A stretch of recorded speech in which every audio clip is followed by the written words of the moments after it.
So welcome back to the channel. So I got a question this morning on my comments section, and I reached out to him. I replied, and I never got a reply back. I hope everything's going okay. But anyhow, the question: what would you do if you had a load from Virginia to Oregon, and you're 3 hours from your drop-off, the van check engine light comes on, and then your van loses power and starts smoking, you pull over, and the van is completely dead. It's 11 p.m., you contact dispatch, and there is no response. You know nothing about engines, and the load is due the next morning. I reached out to him, asked him if that's the situation he's dealing with currently, told him to email me. I was going to give him my phone number to give me a call, and I was going to help him through everything, but I never heard back, so I hope this person was able to figure everything out. Alright, before I get into this, if you haven't, hit the subscribe button, hit the notification to get notified when I put out a video. Hit the like button if you don't mind. Hit the dislike button if you don't like it. With that said, let's get into the content.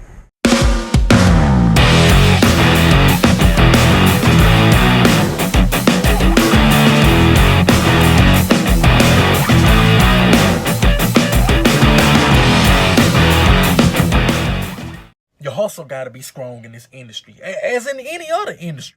Now, what normally goes on, if you can't get in touch with your dispatch, you've reached out to your dispatch, you know the van's pretty much crap. Okay, so here's what's going through my mind if I'm in that situation. For one, I don't know what kind of area I'm at. Am I in a bad cell area?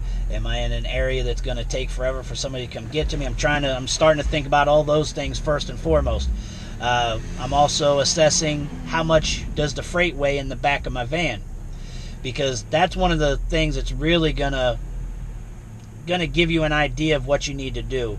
Because if the freight isn't light enough to hand unload, or it's not to where you can break it down, if the broker gives you the okay to offload it to another vehicle, you're obviously going to have to find a place that's got a forklift or a tow motor, whatever you call it, which is normally a cross dock.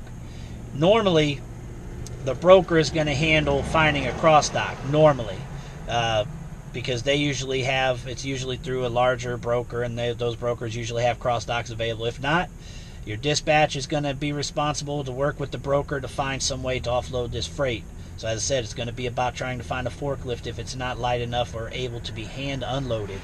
Now, depending on what the answer is to that is going to depend on what you can do next. Obviously, you're going to need a tow truck.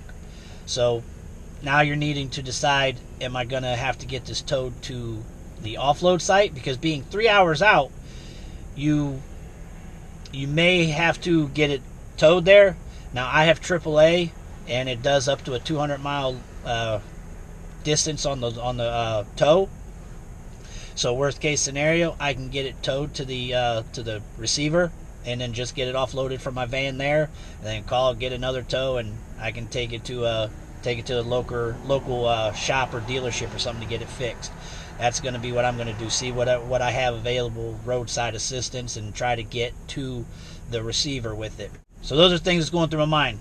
Next thing I'm looking at, obviously, is closest dealership or garage that I can get my van to.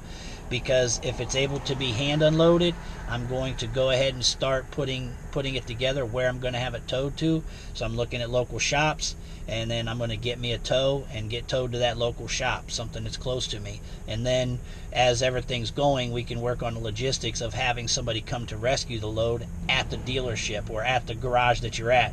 They can just meet you there. At least you're getting things done as far as getting where you need to be.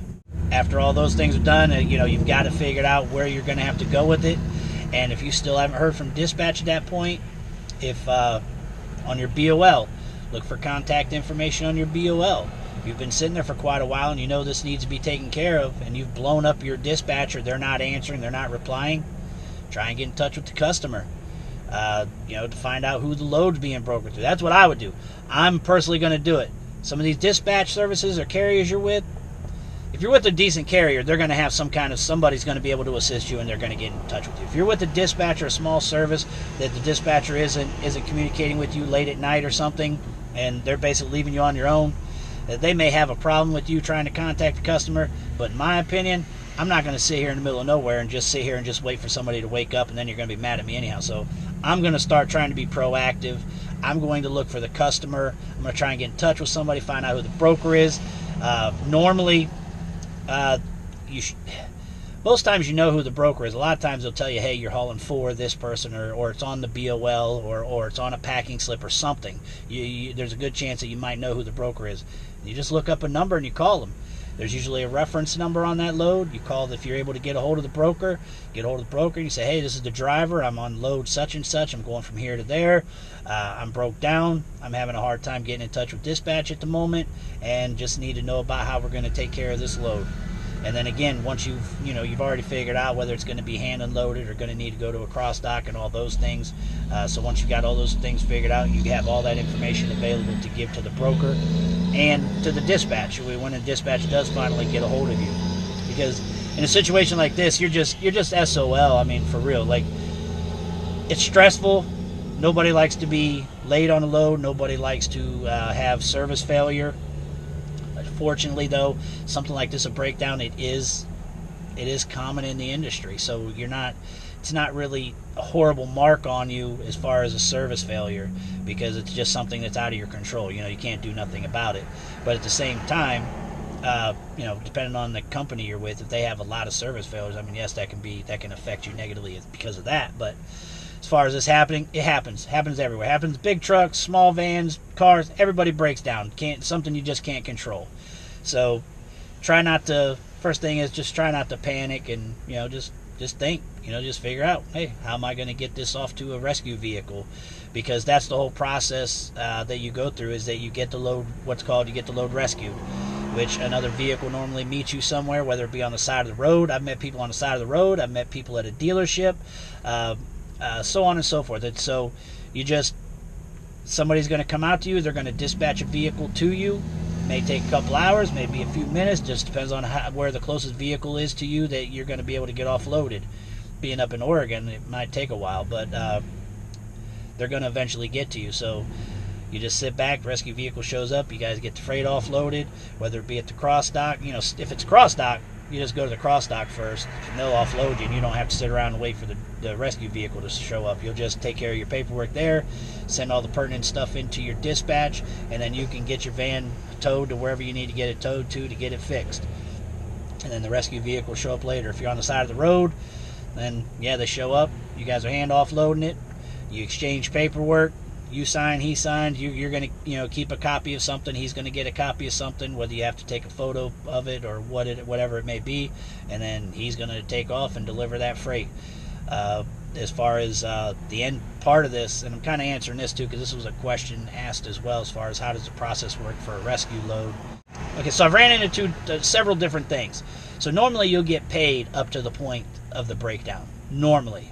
Now, we did recently have one to where the vehicle broke down, and they took more than what was remaining on the mileage pay from us. They took a little more because they said they had to deal with paying this driver X amount of money, which to me is understandable. It's just the way it is. Because if there's $600 on the load, and you've driven, say, to where you're getting $400 some of that, and there's still $150 of that left, and it costs the broker or your own dispatch to get somebody out there to rescue this, it costs more than another $150.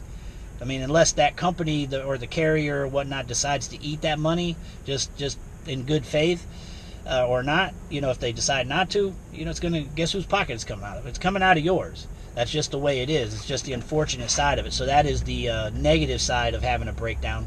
It doesn't hurt you overall business-wise, but you can lose some money on that load because of that.